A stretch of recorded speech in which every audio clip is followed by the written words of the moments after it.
On nous appelle la Société de minuit.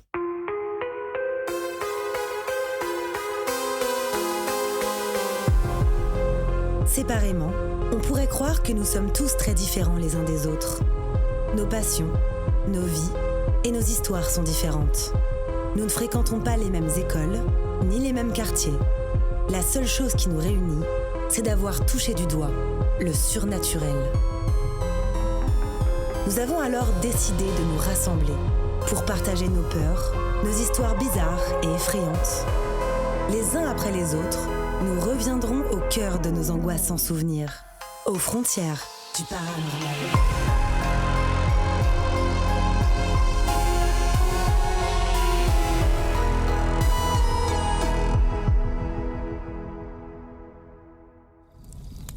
Si vous écoutez cet enregistrement, c'est bien parce que, vous aussi, vous partagez cette fascination pour l'étrange.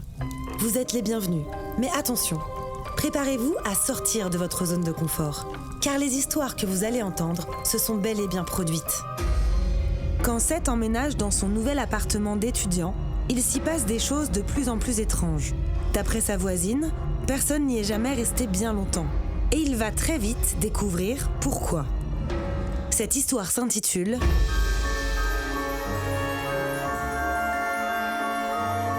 Mon nouvel appartement ».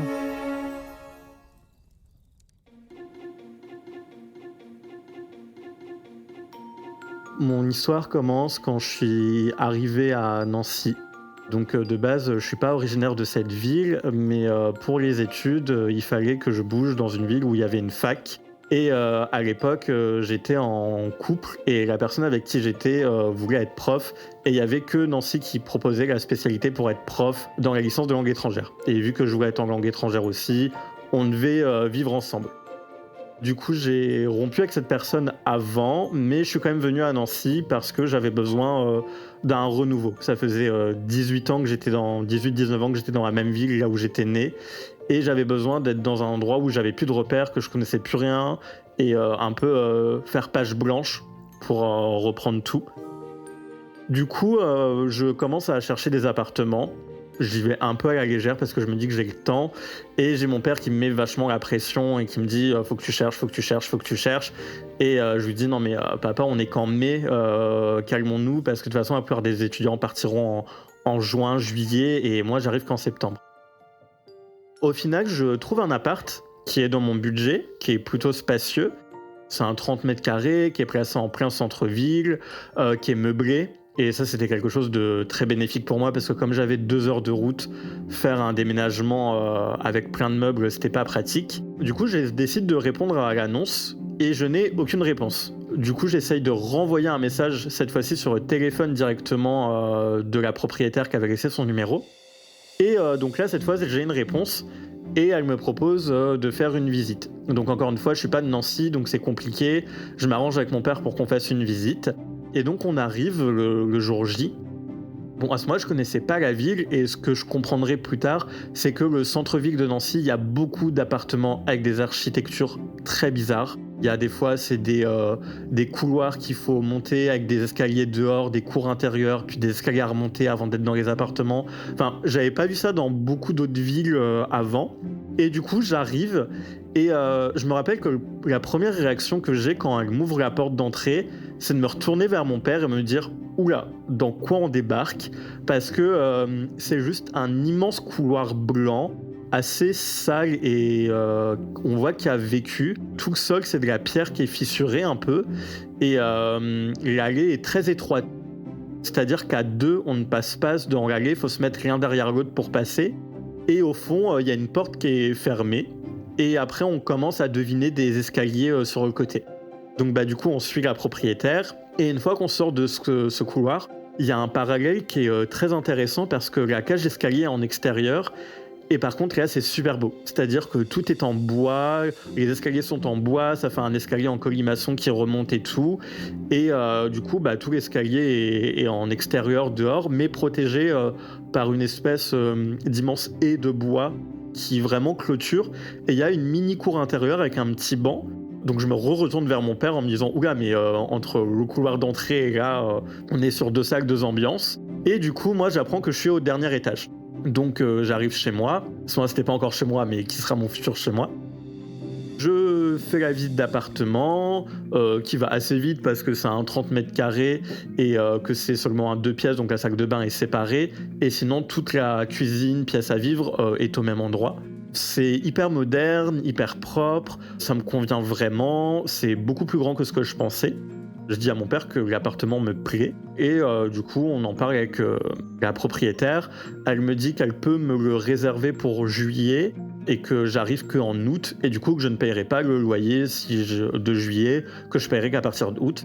Et du coup je repars avec déjà un double des clés. Et donc c'est le seul appartement dans tout Nancy que j'ai visité. J'en ai pas visité un seul autre. Et du coup je décide de le prendre et que ce soit mon futur chez moi. Donc là, je repars avec mon père, on repart donc dans ma ville de base, et puis on part en vacances dans le sud, puisque toute la famille que j'ai du côté de mon père habite dans le sud. Donc on part en vacances là-bas, et je retourne plus dans cet appartement. J'y retourne au mois d'août cette fois, donc fin août, pour commencer à m'habituer à la ville, faire les trajets entre chez moi et la fac, enfin prendre mes repères parce que comme j'ai dit, je ne connais vraiment rien, je connais personne, je débarque. C'est la première fois que je vais vivre seul aussi, donc il faut que je prenne les repères dans mon appartement.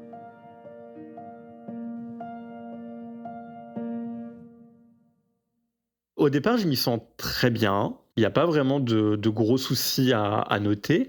Il y a juste un premier truc qui commence à me déranger. C'est quand je passe à la douche. J'ai une baignoire d'angle, ce qui était un des facteurs de pourquoi je voulais aussi cet appartement, parce que je trouvais ça incroyable, mais qui fait que si j'essaye de fermer mon rideau de douche, je peux pas le fermer complètement. Comme c'est une baignoire en arrondi, il y a forcément un côté qui n'a pas le rideau qui ferme, et du coup ce côté donne sur mes WC, puisque j'ai mes WC en face de ma baignoire, comme beaucoup d'appartements avec les WC dans la salle de bain. Et si je suis dos du coup à l'ouverture, donc cette petite ouverture où il n'y a pas de rideau, je me sens extrêmement mal à l'aise, comme si il y a quelqu'un qui est genre derrière moi et qui me regarde par-dessus l'épaule.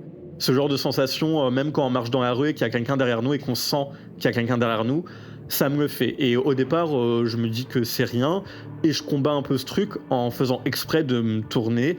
Mais c'est vraiment plus fort que moi, je me sens extrêmement mal à l'aise et il y a un moment, je repivote pour être face à l'ouverture. Et là, ça va genre beaucoup mieux.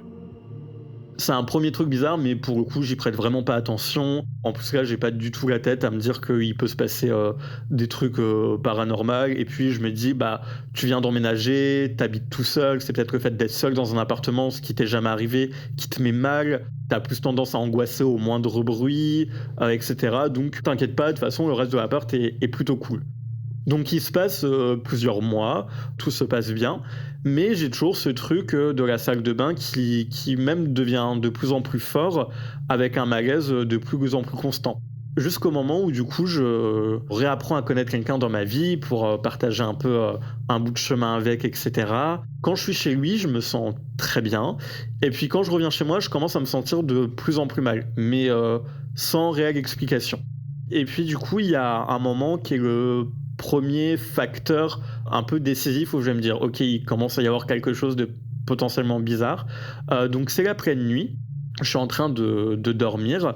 Comme j'ai dit, mon appartement, c'est en gros une pièce, donc ma cuisine est dans le même endroit où il y a mon lit. C'est un peu une kitchenette, comme on appelle ça, avec des placards du coup en hauteur qui sont refermés. Et du coup, qu'on ouvre, qu'on referme, comme un placard basique, quoi. Et du coup, dedans, il y a toute ma vaisselle, mes ustensiles pour la cuisine, etc. En pleine nuit, j'entends un immense boom, mais vraiment qui me réveille, parce que ça fait un son, mais horrible. Et je me réveille vraiment en sursaut, je me dis, mais qu'est-ce qui se passe? Je regarde mon téléphone, il est 5h du matin, on est en plein week-end, je suis en mode, est-ce que ça s'est passé chez moi? Autre particularité de mon appartement, c'est que tous mes interrupteurs sont au même endroit. Sauf que mes interrupteurs sont du coup à l'autre bout de ma pièce et que de mon lit, si je veux aller allumer mon appartement, je suis obligé de traverser du coup mon appart dans le noir pour tout allumer. J'ai pas d'interrupteur à côté de moi pour allumer la pièce d'un coup. Du coup, au départ, j'ose pas vraiment sortir de mon lit et j'essaye de comprendre déjà d'où peut venir le bruit. Et encore une fois, les premières choses que je fais, c'est surtout de rationaliser le plus possible. J'ai une étagère en fait au-dessus de mes toilettes qui tient avec des équerres et des charnières. Et dessus, j'ai plein de parfums. Parce que j'aime bien utiliser plein de parfums différents. J'en mets 3 sur moi pour avoir ma propre odeur. Et le premier truc qui me vient en tête, c'est me dire merde, mon étagère a dû céder. Parce que je me dis que ça fait un moment que j'y vis, et peut-être qu'à force de marcher, vibration par vibration, les vis commencent à s'enlever un petit peu. Et là, je me dis, je suis sûr qu'il y a tout qu'à lâcher, et qu'en fait, ce que je viens d'entendre, c'est juste tous mes parfums qui sont éclatés au sol. Mais ça me semble bizarre parce que, vu qu'encore une fois, mon appart, c'est qu'un 2 pièces, j'aurais au moins l'odeur. Et là, j'ai rien du tout. Mais du coup, pour moi, dans ma tête, c'est tous mes parfums qui ont éclaté. Donc, machinalement, je prends mon téléphone, je me mets en lampe torche, j'allume ma pièce pour me diriger vers ma salle de bain. Et en fait, là, assez stupéfait, je vois que c'est pas mes parfums, mais c'est toute ma vaisselle qui a éclaté au sol. Donc, je me dis, oula, qu'est-ce qui vient de se passer ? Première chose, je me dis peut-être que j'ai mal rangé ma vaisselle et que du coup, petit à petit dans la nuit, ça a commencé à glisser jusqu'au moment où tout est tombé. Donc j'oriente la lampe torche de mon téléphone vers mon placard, sauf que mon placard est refermé. Et là, je me dis, ok, ça commence à faire beaucoup, parce que ça voudrait dire que ma vaisselle, je l'ai mal rangée, qu'elle a eu assez de force pour pousser la porte, que toute la vaisselle tombe, mais que la porte a pu se refermer par derrière. Deuxième chose qui me fait direct un tilt, c'est que je regarde la vaisselle et je vois qu'il y a des assiettes qui, elles, ne sont pas cassées. Donc je me dis, bon, tant mieux parce que c'est un meublé. Donc là, je me dis que déjà tout ça, je dois le racheter parce que c'est pas à moi. Donc ça m'angoisse. Sauf que les seules assiettes qui sont pas cassées, c'est les assiettes les plus vieilles et c'est les assiettes en porcelaine blanche avec la peinture bleue. Des fois, il y a des paysages, des campagnards et tout. Enfin, plein de nos grands-mères ont ce genre de vaisselle, je pense. Et pour moi, ça, c'est de la vaisselle très fragile. Sauf que, elle a fait la même chute, mais toutes les assiettes de cette catégorie-là sont pas cassées. Et les seules qui a cassé, c'est que la vaisselle moderne, qui, elle, par contre, est pétée en 1000 morceaux au sol. Donc, ça surprend et je commence un peu à avoir peur, mais de toute façon, je suis fatigué. Donc, machinalement, moi, je suis juste saoulé que j'ai de la vaisselle à ramasser à 5h du matin qui m'est réveillé. Donc, je ramasse tous les débris en faisant en plus gaffe de pas me couper. Et je me dis, je ferai vraiment tout demain. Et en plus, voilà, je me dis, il faut que je rachète tout. Ça fait un peu chier, etc. Sur le coup, je pense pas forcément directement au facteur paranormal parce que encore une fois, il est 5h du matin, je viens de me faire réveiller par ça. Moi, je pense juste la caution. J'essaye toujours de rationaliser le plus possible et puis du coup, j'en parle avec des amis autour de moi. Je dis non mais écoute, il s'est passé ça chez moi et tout, je trouve ça vachement bizarre. Me vient de plus en plus la question de est-ce que c'était vraiment rationnel ? Et puis je relie ça au fait que déjà je me sens pas bien dès que je prends ma douche, où j'ai vraiment l'impression que quelqu'un m'observe. Quand j'ai cette sensation que quelqu'un m'observe, c'est pas une sensation agréable. C'est pas une énergie agréable que je ressens à ce moment-là puisque je suis obligé de me retourner. Donc là je me dis, ça fait quand même 2 éléments. Je vais en parler à mon oncle parce qu'il faut savoir que du coup, du côté de mon père, ma famille est croyante catholique. Ce qui est très drôle, c'est que mon père est catholique et croyant, mais ne croit pas au paranormal. C'est-à-dire qu'il croit en la religion, mais il ne croit pas au fait qu'il puisse y avoir des fantômes, etc. Par exemple, il peut croire au fait que la Vierge Marie ait eu un enfant en restant vierge, etc. Mais il ne croit pas au paranormal. Pour lui, ça n'existe pas. Donc c'est toujours une dualité qui m'a fait rire. Mais ma mère là-dessus est plus ouverte, et surtout mon oncle. Mon oncle, je sais qu'il est ouvert sur plus la religion bouddhiste, et que pour lui, du coup, tout ce qui est énergie, etc., c'est quelque chose qui existe. Et au-delà de ça, on avait déjà parlé à un moment dans un trajet en voiture, parce qu'en soi, le paranormal était un domaine qui m'intéressait. J'ai toujours été assez ouvert d'esprit, essayer de comprendre un peu tout ce qui était plus métaphysique, etc.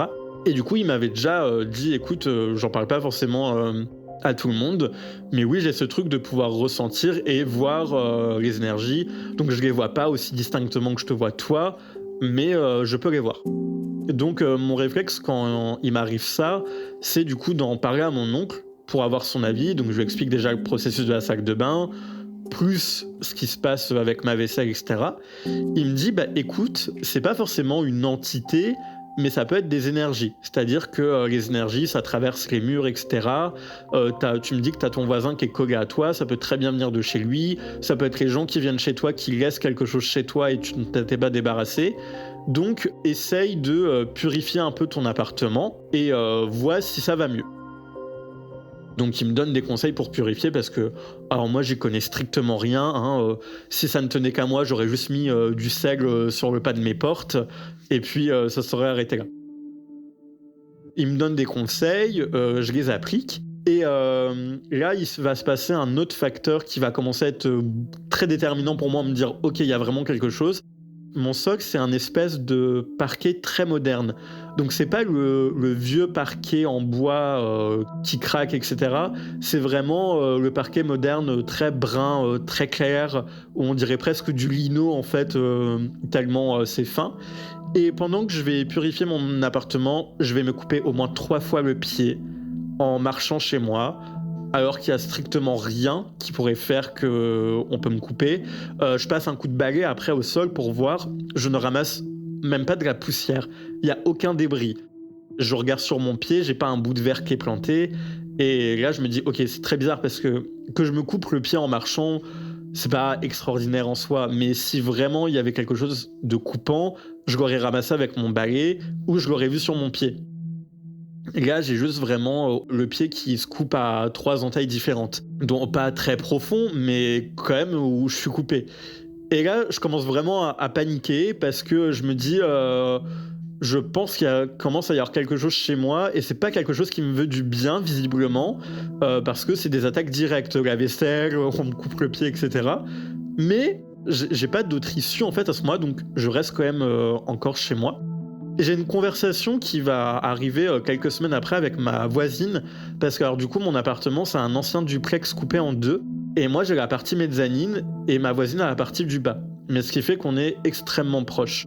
Donc on se voit, on s'entendait bien et tout, et je lui dis d'ailleurs, ça fait un petit moment que je suis là, je voulais juste te demander est-ce que je fais pas trop de bruit en termes de musique, son, quand je marche, etc.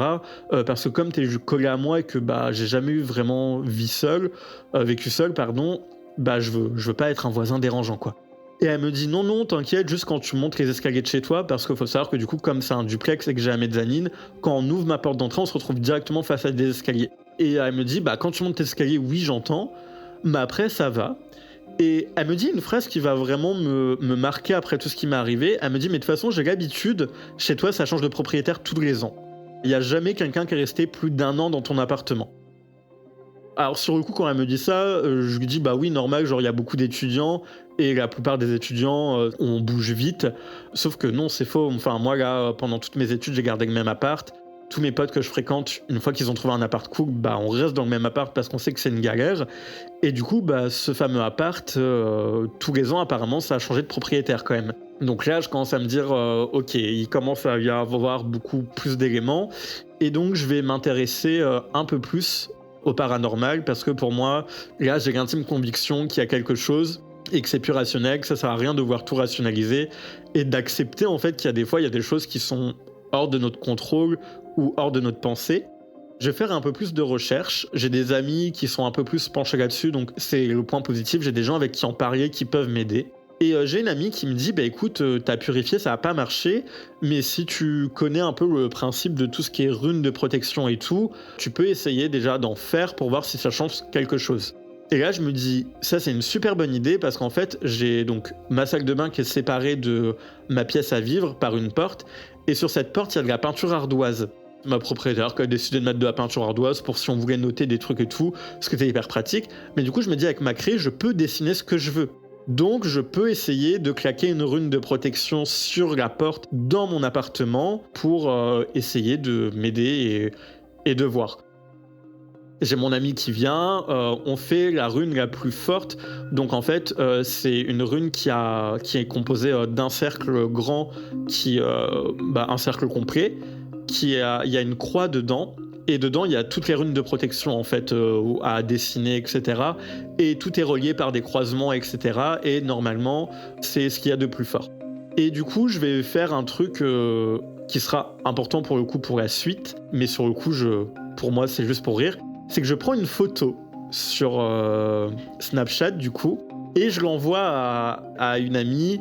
Et en rigolant, je lui mets regarde, les sœurs Halliwell en sueur, je suis en train de faire des runes de protection, je suis au bout de ma vie. Du coup, voilà, on présente un peu là-dessus. Moi, ça me permet aussi de décomplexer un peu la chose et de détendre l'atmosphère parce que d'une personne qui rationalisait beaucoup, je me retrouve à dessiner des runes à la craie dans mon appartement parce que j'ai peur, en fait.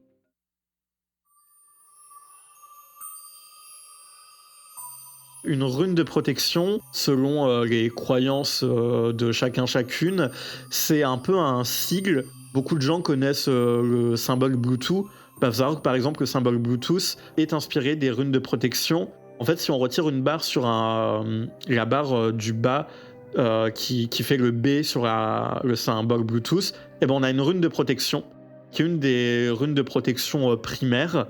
Et du coup, c'est beaucoup utilisé justement par certains religieux selon leur religion pour tout ce qui est la protection, l'éloignement des mauvaises énergies. Et chaque rune a une spécificité. Il y a une rune pour l'abondance, il y a une rune pour la protection de la maison, il y a une rune pour l'amour, il y a une rune pour la fertilité. Enfin, on pourrait comparer ça aux pierres.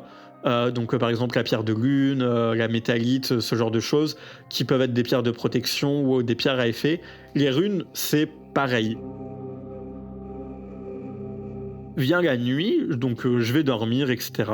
Je me réveille et puis donc au moment d'ouvrir la porte, je me dis c'est bizarre, j'ai mal dessiné, je pense, parce qu'il y a des endroits où du coup les runes se croisaient pour faire un cercle qui sont effacés.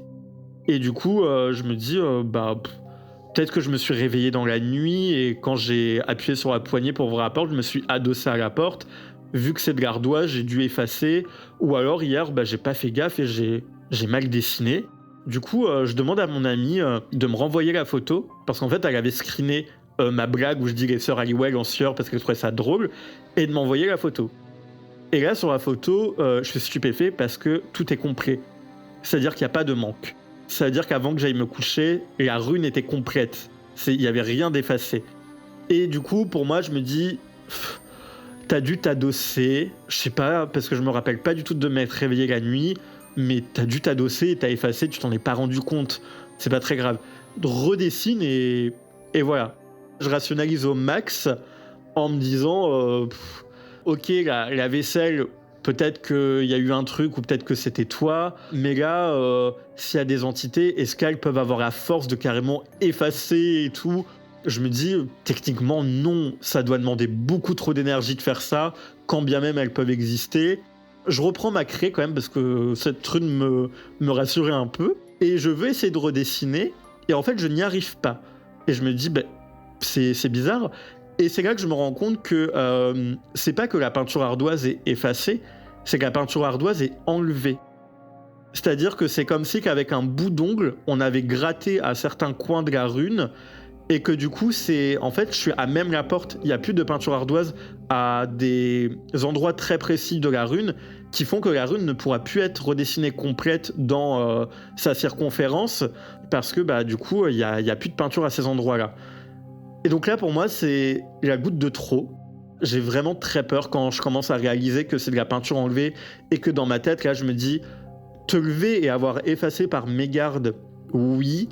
Avoir retiré de la peinture sans t'en rendre compte, là, c'est impossible. Il y a une première fois, j'essaye de purifier, je me coupe le pied. Deuxième fois, j'essaie de me protéger, on efface. Je me sens pas désiré, en fait, dans cet appartement-là.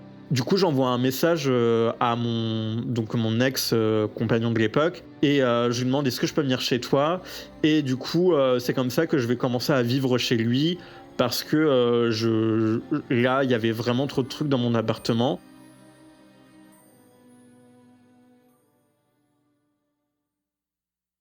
Je vais fuir mon appartement pendant plusieurs mois, pendant 4-5 mois, mais jamais je vais me dire je vais quitter l'appartement.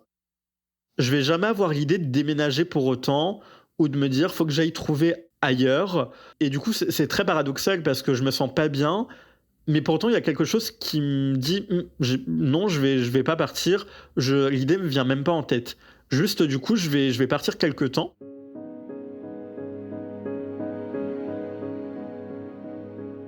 Du Du coup, le temps passe, et plus le temps passe, et plus je commence à un peu plus m'ouvrir. Je fais beaucoup de méditation, de réflexion un peu sur ce qui nous entoure, l'importance des énergies, des esprits, etc. Je fais des méditations pour faire tout ce qu'on appelle les rencontres plus avec les guides. Donc les guides, on va dire que c'est toutes ces énergies supérieures, cette fois-ci positives, qui sont là pour nous protéger. Et du coup, je me dis, s'il se repasse quelque chose, plutôt que d'avoir peur, on va essayer un peu de comprendre. Et je vais revenir. Et au moment où je reviens, je me sens armé cette fois. Parce que j'ai eu le temps de me ressourcer, de reprendre des forces, de me renseigner un peu plus sur le domaine et de comprendre un peu mieux. Je me rends compte que plus je développe ce côté-là, et plus je développe un côté de ma personnalité qui est extrêmement empathique.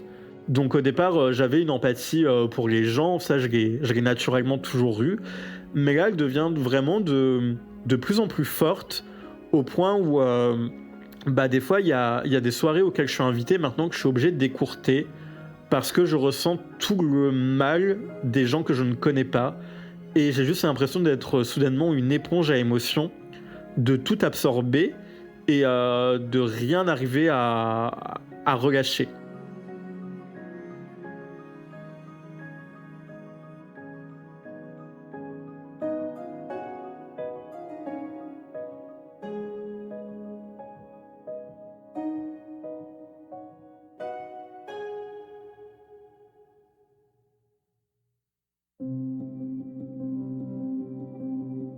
J'ai eu une fois où, avec une amie, c'est sûrement l'exemple le plus flagrant que j'ai eu.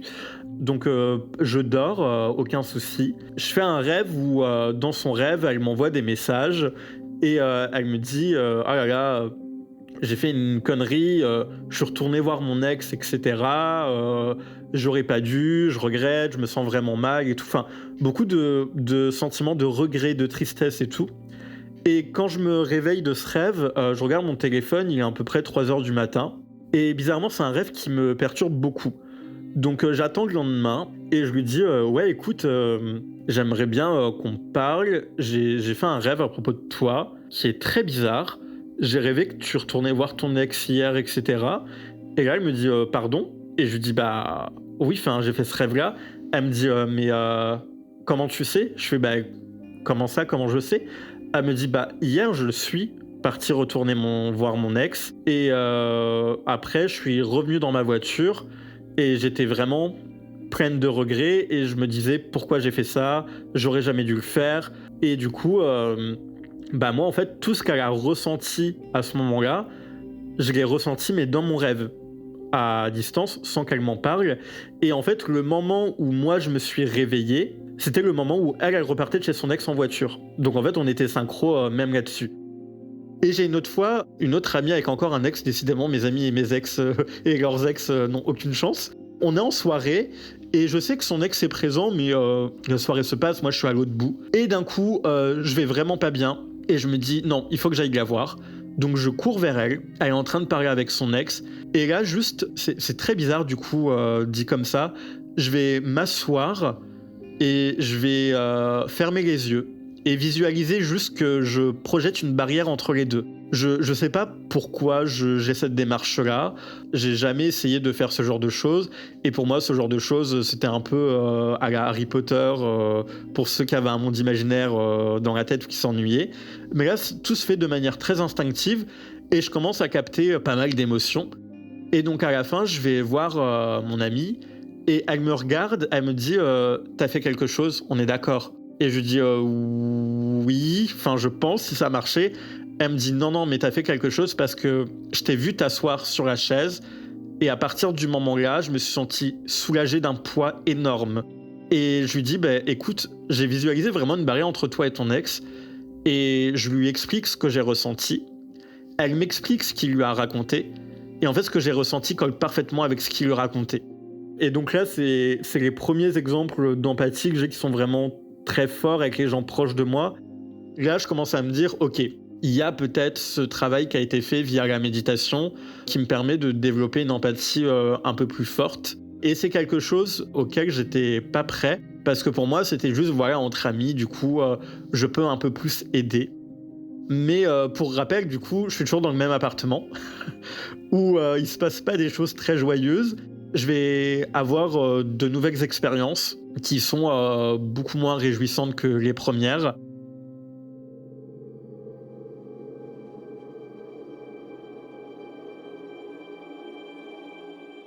Comme j'ai dit au début, quand on arrive chez moi, c'est un immense hall avec une porte d'une pièce la porte est un peu cassée et après il y a les escaliers. Et en fait, quand on ouvre cette porte, c'est très bizarre. Je comprends pas pourquoi ça a jamais été rénové d'ailleurs, mais c'est un toilette abandonné qui est enseveli sous de la terre, des débris et tout. Devant le toilette, il y a un immense trou avec une trappe en métal. Et quand on ouvre la trappe en métal, on peut s'enfoncer dedans. Et c'est juste un endroit où ils ont fait passer des tuyaux, un espèce de... comme un chauffe-eau, mais bon, j'ai conscience que c'est pas un chauffe-eau, mais ce genre de choses. Bon, pour moi, ça a toujours été très étrange que j'aille ça dans un couloir et que personne se soit dit, bon, on va faire des travaux parce que c'est peut-être dangereux, une trappe en métal qui ouvre sur un trou, tout simplement. Donc maintenant que j'ai une empathie qui est un peu plus développée, je commence à vraiment être attiré par cet endroit. Et attiré, je l'entends pas par le sens parce que c'est un endroit bizarre. Forcément, les premières choses qu'on se dit, c'est un endroit qui stimule l'imaginaire pour qu'il se passe quelque chose de mal. Dans la société où on a assez de témoignages ou de récits paranormaux. Ce genre d'endroit, forcément, on va les regarder, on va être mal à l'aise. Mais là, cette chose qui m'attire, c'est pas forcément quelque chose qui me met mal à l'aise, mais juste qui me dit il y a quelque chose qui m'appelle. Et ça me déstabilise énormément. Mais vu que je passe par le biais de beaucoup de méditation ces derniers temps, je décide de méditer, donc depuis chez moi, en pensant à cet endroit.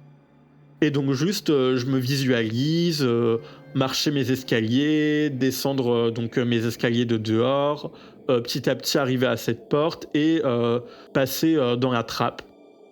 À ce moment-là, il y a des choses très bizarres, beaucoup de sensations de tristesse qui m'envahissent d'un coup. Et je commence à avoir des flashs de la ville, mais au vu des tenues des gens, des véhicules, on est plus sur l'après-guerre ou la guerre, peut-être la première ou la seconde guerre mondiale, je sais pas. Je suis pas un expert non plus là-dessus. C'est bizarre parce que je reconnais que c'est la ville de Nancy, alors que c'est une ville que je ne connaissais pas avant, donc je ne sais pas à quoi elle ressemblait pendant la guerre.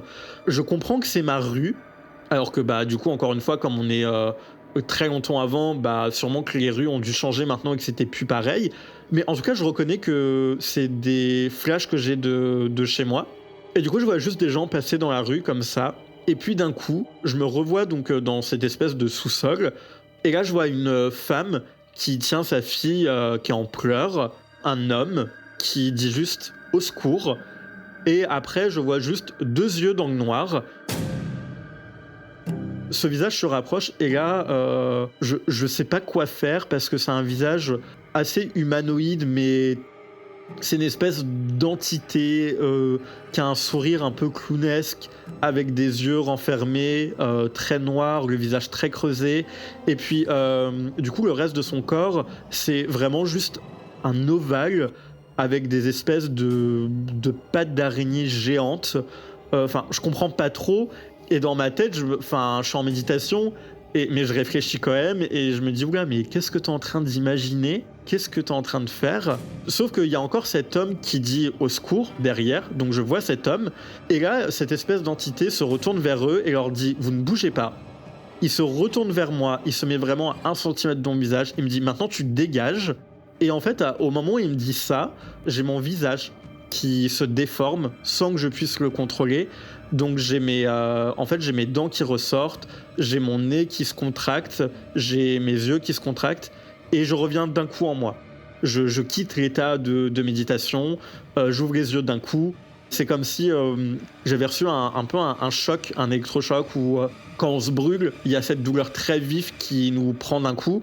Là, c'est exactement ce que j'ai ressenti. Et il se passe un long moment où je suis assis sur mon lit, j'essaye de réfléchir à ce qui vient de se passer, j'essaye de comprendre si ça s'est passé ou si c'est juste moi qui viens de m'imaginer toute cette scène. Mais d'un autre côté, je me dis, c'est très bizarre parce que comment je peux avoir imaginé une ville du passé que je ne connaissais pas? Comment je peux imaginer cet être alors que j'ai jamais imaginé des choses comme ça? Et puis surtout, comment je fais pour ressentir les sensations aussi fortes?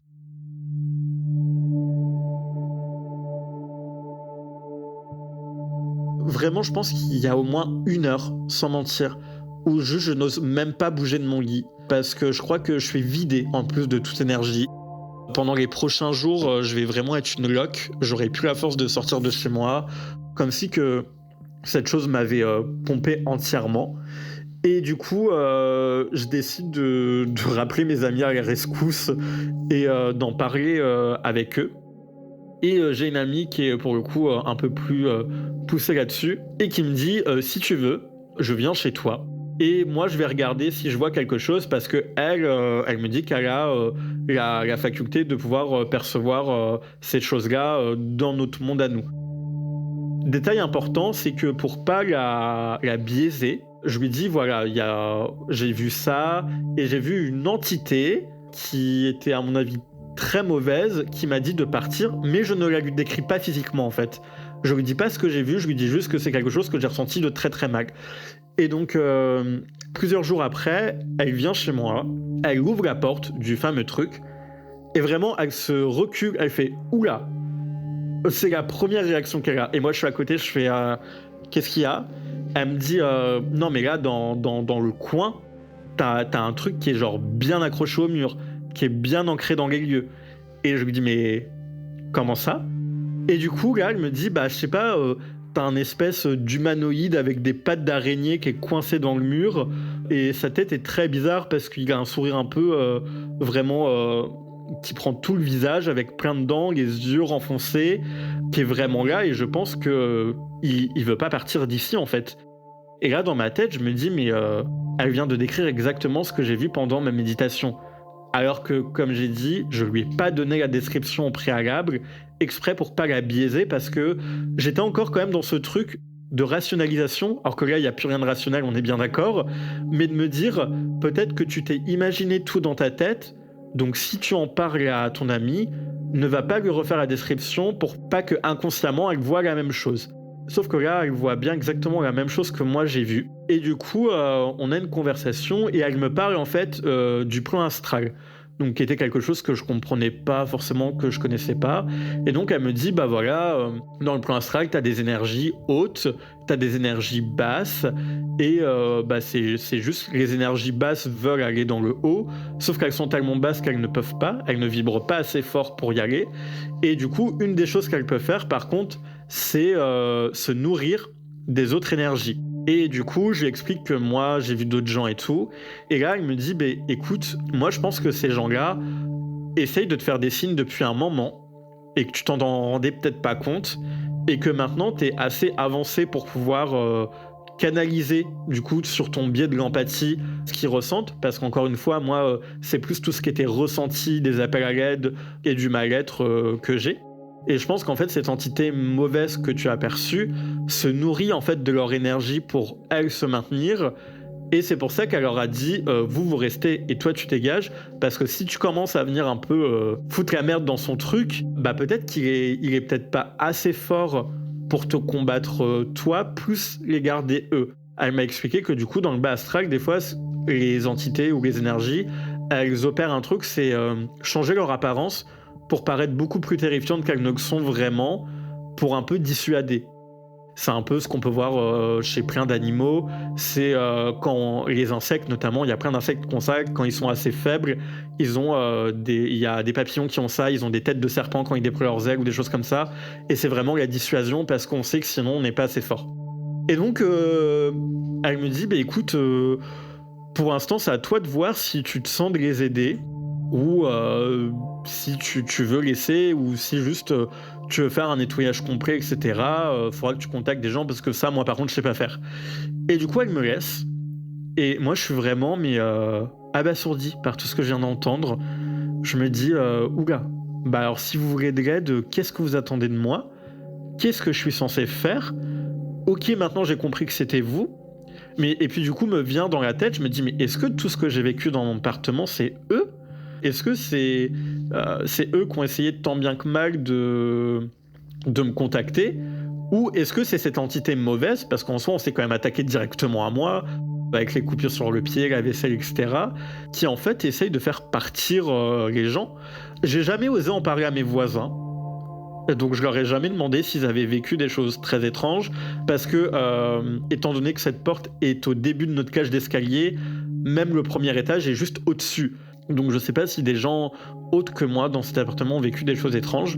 En tout cas, maintenant j'ai ressenti, mais pour l'instant j'ai pris le pas de ne pas faire plus parce que je ne sais pas quoi faire, je sais pas comment m'y prendre et puis j'ai été assez traumatisé de la première expérience que j'ai eue avec mon visage qui s'est déformé, etc. Des amis m'ont dit que ça aurait pu être beaucoup plus grave et que c'était vraiment pas ingénieux ce que j'avais fait sans protection ou autre. Sauf que pour moi, c'était juste de la méditation. J'avais pas besoin de me protéger pendant 20 000 ans.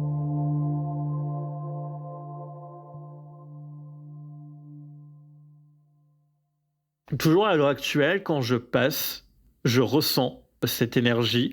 Je ressens autant de tristesse, de désarroi, d'appel à l'aide, que cette entité mauvaise. Mais j'ai appris en fait à faire abstraction.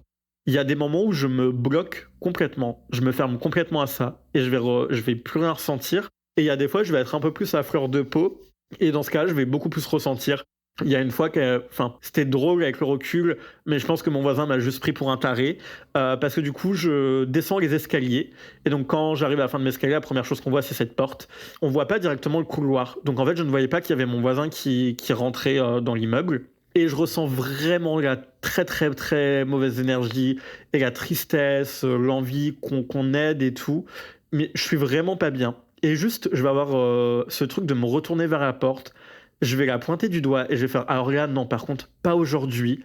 J'ai pas la force. Vous restez où vous êtes. Moi, je pars. Et du coup, je me retourne et je suis pile avec mon voisin. Et je dis ah, bonjour. Mais je me dis, mon voisin a dû dire oula, mais qu'est-ce qui nous fait apparaître à la porte? Pour l'instant, les choses dans mon appartement se sont calmées. J'ai plus jamais rien eu. J'ai toujours ce malaise par contre dans ma salle de bain. Donc je sais pas vraiment si cette salle de bain c'est vraiment moi qui m'ai créé le malaise et que maintenant c'est ancré comme ça, comme un mécanisme, ou s'il y a vraiment quelque chose. Mais en tout cas, maintenant je me sens bien chez moi. Je me sens plus aussi mal qu'avant, j'ai plus rien eu de bizarre. Peut-être qu'à un moment je retrouverai la force de réouvrir tout ça, d'enlever le blocage que j'ai et d'essayer d'aider pleinement les gens. Peut-être que c'est mon rôle et peut-être que c'est aussi pour ça que inconsciemment j'ai jamais voulu partir de cet appartement et que j'ai jamais voulu déménager. C'est peut-être parce qu'il y a des gens qui justement ont besoin de moi et que cette empathie que j'ai développée avec le temps était quand même déjà présente et me donnait cet instinct de non, faut que tu restes parce que ta mission en tout cas ici n'est pas terminée, mais peut-être que j'appellerai des gens pour me venir en aide ou je le ferai moi-même. C'est à peu près comme ça. Pour l'instant maintenant je vis au jour le jour, j'ai pas envie de partir. Je ressens toujours ces besoins d'aide quand je passe devant la porte et il y a des fois je vais le ressentir avant de dormir, etc., que il y a des gens qui sont pas bien, mais je me bloque vraiment en fait à tout ça pour me protéger. De base, j'étais assez dubitatif sur ce qu'il y avait après la mort. Est-ce qu'il y avait une vie après la mort? Je me dis que à l'heure actuelle, il y a trop de témoignages de gens qui ont vécu des choses pour que ce soit que des gens qui inventent et qu'il n'existe strictement rien. Pour rappel, j'ai mon oncle qui, lui, voit clairement les énergies et tout. Donc, en soi, c'est quelque chose dans lequel j'ai baigné très tôt et puis du coup comme j'ai dit j'ai mon père qui est catholique donc pour lui la vie après la mort se pose pas. Il croit pas aux fantômes mais il croit à l'enfer ou au paradis donc c'est un peu une vie après la mort. Donc c'est toujours un truc que j'ai eu en tête mais c'est pas quelque chose que j'avais expérimenté moi-même. Donc ça restait très abstrait et très théorique. Et puis alors oui j'avais des histoires, on m'a raconté ça, mais quand on est petit on se nourrit de toutes ces histoires, c'est pas pour autant qu'on y croit. Sinon, on croirait à tous les contes qu'on nous raconterait et on n'irait plus dans la forêt parce qu'à tout moment, un loup peut nous manger. Et pendant un long moment, en fait, j'ai jamais été reconfronté à ça. Enfin, j'ai été confronté à la mort d'être cher, etc. Mais j'avais pas forcément eu de signes. Et puis, du coup, avec ce que j'ai eu dans mon appartement, maintenant, oui, j'en suis convaincu. Je suis passé d'une personne qui rationalisait beaucoup, qui rationalisait tout, à une personne qui continue à rationaliser quand même, parce que notre esprit peut vite nous faire imaginer des choses qui n'existent pas. Mais je suis beaucoup plus ouvert et je comprends beaucoup plus de choses et je vois beaucoup plus de choses. Donc c'est un peu la suite logique, quoi.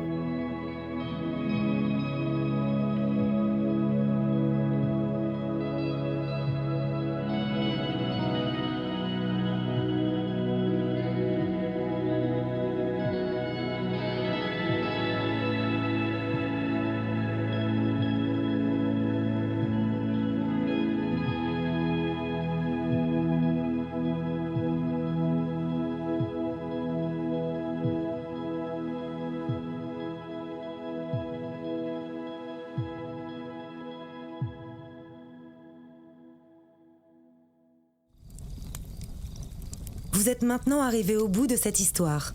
Avant de partir, venez me dire ce que vous en avez pensé en laissant un commentaire sur votre plateforme d'écoute préférée ou sur Instagram. Et n'oubliez pas, si vous aussi, vous avez le courage de vous plonger dans vos souvenirs les plus étranges, prenez contact avec moi, venez me raconter vos histoires et vous ferez vous aussi partie de la Société de Minuit.